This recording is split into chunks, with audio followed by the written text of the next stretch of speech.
గారికి అయ్యగారికి వందనాలు. ఇక్కడ కూడి ఉన్న మీ అందరికీ నా వందనాలండి. మరి నేను చెప్పబోయే సాక్ష్యం ఏంటంటే, మరి గత సంవత్సరం అంతా కూడా దేవుడు మరి ఎంతగానో కాపుదలను ఇచ్చాడండి.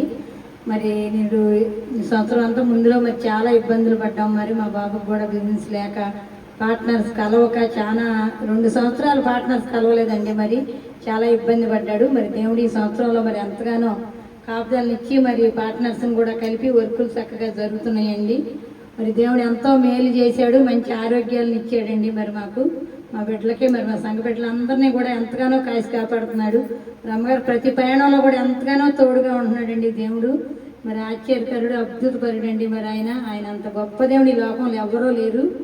మరి మా పక్షాన్ని ఎన్నో మేలు చేసి మరి నాకు కూడా మంచి ఆరోగ్యం ఇచ్చి మరి నన్ను ఆనాడు ఏలియాని కాకులతో పోషించినట్టు ఈనాడు నన్ను ఎంతగానో పోషిస్తున్నాడండి. మరి గొప్ప దేవుడు. మరి ఇదే నా చిన్న సాక్ష్యం. దేవుడు దీవించును గాక. మా గురించి, మా కుటుంబం గురించి మీరందరూ ప్రార్థన చేయండి తండ్రి. ఆమేన్. ప్రార్థన వినుమయ్యా, మేము పాపులమయ్యా, దోషిలోకితిమయ్యా, మా కొద్ది ప్రార్థనలు వినుమయ్యా. యేసయ్యా,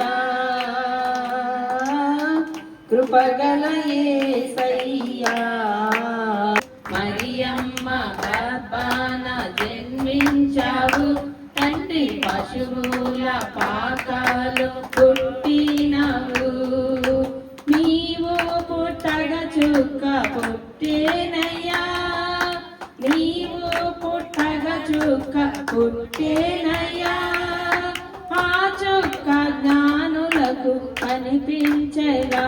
యేసయ్యా, మా ప్రార్థన యేసు, నీవు 6 రాతి బాణలు, నీవు 6 రాతి బాణలు నీట నింపినావు, చేసావయ్యా.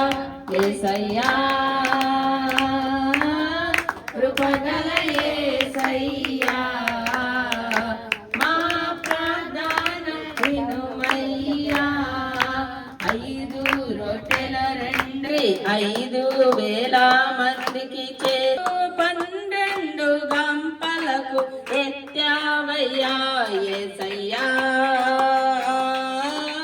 కృపగల యేసయ్యా, మా ప్రార్థన వినుమయ్యా. మేము పాపులమయ్యా, దోషిలోకితిమయ్యా, మా కొద్ది ప్రార్థనలు వినుమయ్యా. యేసయ్యా. అంటే ఇన్ని కూడా ఏంటో తెలుసా, యేసు ప్రభు వారి యొక్క వంశం, ఆయన తరతరాల చరిత్ర. మనం ఉన్నాం అనుకోండి, మనం ఇప్పుడు మహా అయితే మన వంశంలో మనకు ఎంతమంది మన తాతల పేర్లు తెలుసు? మహా అయితే మన తాత పేరు తెలుసుద్ది. ఆయన తాత, ఆయనకో తాత. ఇప్పుడు సపోజ్ ఇప్పుడు మా నాన్న వాళ్ళ డాడీ, మా నాన్న వాళ్ళ నాన్న, వీళ్ళిద్దరి పేర్లు నాకు తెలుసు. ఇప్పుడు మా తాత వాళ్ళ నాన్న ఎవరో నాకు తెలియదు. మీకు తెలుసా మీ తాత వాళ్ళ నాన్న పేరు? ఇక్కడ ఉన్నారు ఎవరైనా? చెప్పగలమా? మనం చెప్పలేము. కానీ ఇక్కడ చూడండి ఎన్ని తరాలు తెలుసా?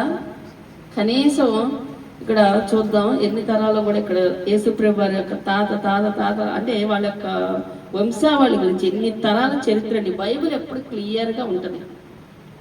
యేసుప్రభు వారు ఏంటో అలాగంట ఇలాగంట. యేసేపుని కనెను, ఆమె యందు క్రీస్తు అనబడిన యేసు పుట్టెను. ఇట్లు అబ్రహాము మొదలుకొని దావీదు వరకు 14, దావీదు మొదలుకొని యూదులు బబులోనుకు కొనుక్కోబడిన కాలము 14 తరాలు, బబులోను కొనుక్కోబడిన మొదలు క్రీస్తు వరకు 14. అంటే 3 14 లెక్కండి. 3 14 ఎంత అమ్మాయి? 42 తరాల ముందు వాళ్ళ ముత్తాతలు పేర్లు కూడా రాయబడ్డాయి యేసుప్రభు వారిది. అయితే ఇక్కడ మనం ఒకటి గమనించాలి.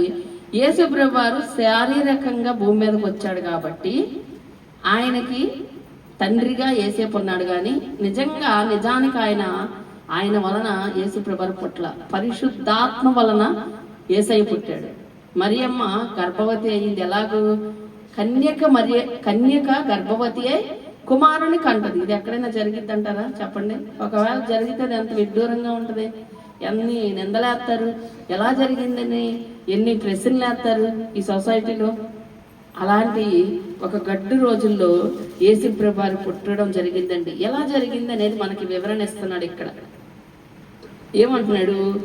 ఆ యొక్క యేసుప్రభు వారు ఎవరికైతే పుట్టాలనుకున్నాడో ఆ కన్యక మరియమ్మ పరిశుద్ధురాలు కాబట్టి, విధేయురాలు కాబట్టి, ఆమెలో ఆ లక్షణాలు ఉన్నాయి కాబట్టి యేసుప్రభు వారు అనుకున్నాడంటే ఈమె గర్భంలో నుంచే నేను పుట్టాలి అని అనుకున్నాడు. ఎందుకంటే ఆమె పరిశుద్ధురాలు, విధేయురాలు, కన్యక. అంతేకాదు ఆ రోజుల్లో చాలా పాపం ఎక్కువగా చేసేవాళ్ళు, విచ్చలవిడిగా ఉండేవాళ్ళు. అలాంటి రోజుల్లో ఆమె ఎలా జీవించిందంటే పరిశుద్ధంగా జీవించిందండి. అంటే కన్నుల ద్వారా కానీ, మాటల ద్వారా కానీ, క్రియల ద్వారా కానీ, చూపుల ద్వారా కానీ, దేని ద్వారా ఆమె అపవిత్రపరచబడాల. ఈ రోజున చాలా మంది అంటే శారీరకంగా ఫిజికల్ గా పాపం చేయరు కానీ మనసులో ఆలోచనల్లో కళ్ళతో పాపం చేసేవాళ్ళు లేరా? కొంతమంది ఉంటారా లేదా చెప్పండి? కొంతమంది చూపులు చెప్పేస్తాయి వాళ్ళు ఎలా చూస్తున్నారు, ఏ ఉద్దేశంతో చూస్తున్నారు. అవునా కదా స్త్రీలారా, అమ్మలారా? అవునా కదా? వాళ్ళు చూసే ఉద్దేశం తప్పు అని మనం ప్రధానం అయిపోయినాక అప్పుడు యేసుప్రభు గాబ్రియేలు దూత వచ్చి ఆమెతో మాట్లాడింది. దేవుని దూత వచ్చి ఆమెతో మాట్లాడుతుంది. ఏమని? మరియా, నువ్వు పరిశుద్ధాత్మ వలన గర్భవతివి అవుతావు. అప్పుడు ఆమె అంటది, అయ్యో నేను ఏ పాపము ఎరగనే, నేను పురుషుని ఎరగనే, నాకు అసలు పురుషుడే తెలియదు, నేను ఎలా గర్భవతి అవుతాను అంటే తను చేసేదంతా కూడా సఫలపరచబడిందని వాక్యం చెప్తుంది. నాయన మోషేకు తోడ ఉన్నావు గనుకే, మోషే నోటి మాంద్యం కలిగిన వాడు, మాటలు కూడా సరిగ్గా రానివాడు, కొన్ని దేశాలు దాటిచ్చాడంటే ఎవలా ప్రభా నువ్వు తోడుండబట్టే కదా. తండ్రి ఇన్ని అద్భుతాలు మోషే చేసాడంటే నువ్వు తోడుండబట్టే కదా. ఇశ్రాయేలు నడిపించాడు 6 లక్షల మంది జనాభాని ఒక్క మనిషి తన నోటి మాట మీద నడిపించగలిగాడంటే, వాళ్ళు లోబడ్డారంటే, వాళ్ళు విన్నారంటే, ఒకవేళ తిరుగుబాటు చేసినా మళ్ళీ వాళ్ళు దారిలోకి వచ్చారంటే నువ్వు తోడుండబట్టే కదా. ఈరోజు నా బిడ్డలు నా మాట వింటలేదు అయ్యా, నా కుటుంబంలో వాళ్ళు కొంతమంది నా మాట వింటలేదు. ఒకవేళ నువ్వు అనుకుంటున్నావేమో నా బిడ్డలు నేను చెప్పినట్టు వినట్లా, నా భర్త వినట్లా, నా భార్య వినట్లేదు, అయ్యో నా తల్లిదండ్రులు వినట్లేదు, అయ్యో నాకు ఇగో ఫలానా వాళ్ళు వినట్లేదు, ఎందుకు అర్థం చేసుకోలేకపోతున్నారు, ఎందుకు తిరుగుబాటుగా మాట్లాడుతున్నారని. దేవుడు నీకు తోడు ఉన్నాడా? ఒక్కసారి ఆలోచన చేసుకో, ఒక్కసారి చెక్ చేసుకో, తప్పులేదు. ఆయనకి ఈ విషయం happy happy Christmas, merry merry Christmas, happy happy Christmas, merry merry Christmas. నా యేసు రాజు నాకై పుట్టిన రోజు. హల్లెలూయా.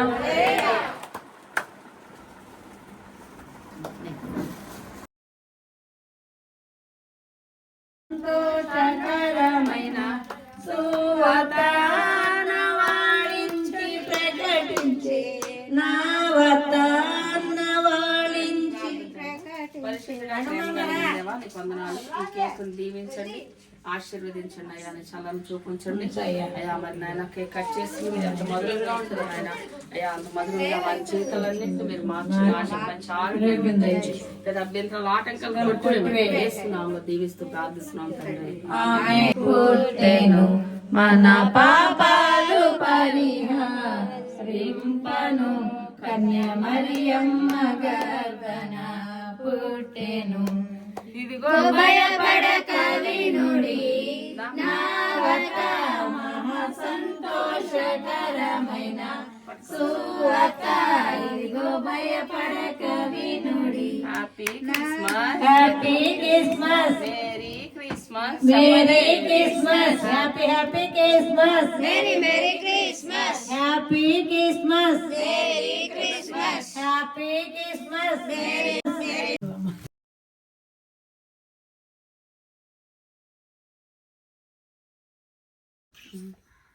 వీడియో తీసేప్పుడే ఫోటో క్లిక్ చేశాను.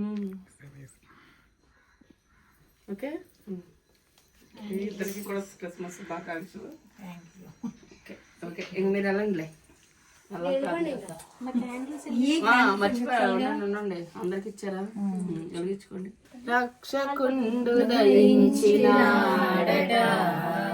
మన కొరకు పరమ రక్షకుడు దయించినాడట, రక్షకుడు దయించినాడు, రారే గొల్లా బోయిలారా, రక్షకుడు దయించినాడు, రారే గొల్లా బోయిలారా, తక్షణమున పోయి మన నిరీక్షణ ఫలమందవచ్చు, రక్షకుండు దయించినాడట, మన కొరకు పరమ రక్షకుండు దయించినాడట.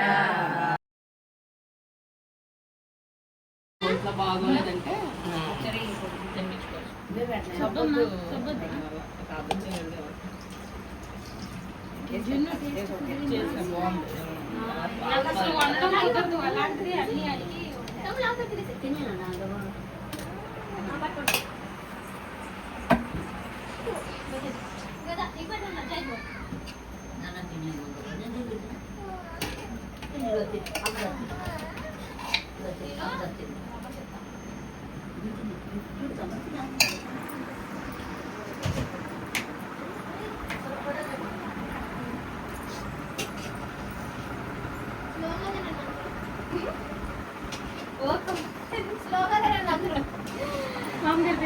లెక్కేసుకోండి. మెత్తోది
పెట్టడానికి కూడా మాయిపోతే తిని అదిగో అది తిని బూతిని సార్ నీకు మమ్మీ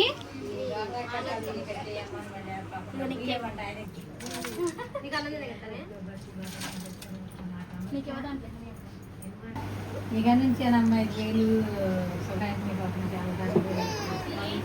ఎవరు చేస్తారు 50,000 అన్న చేయలేదా 10,000 వేయొచ్చు కదా అని అంటే ఉన్నవాళ్ళు చదువుకోపోయి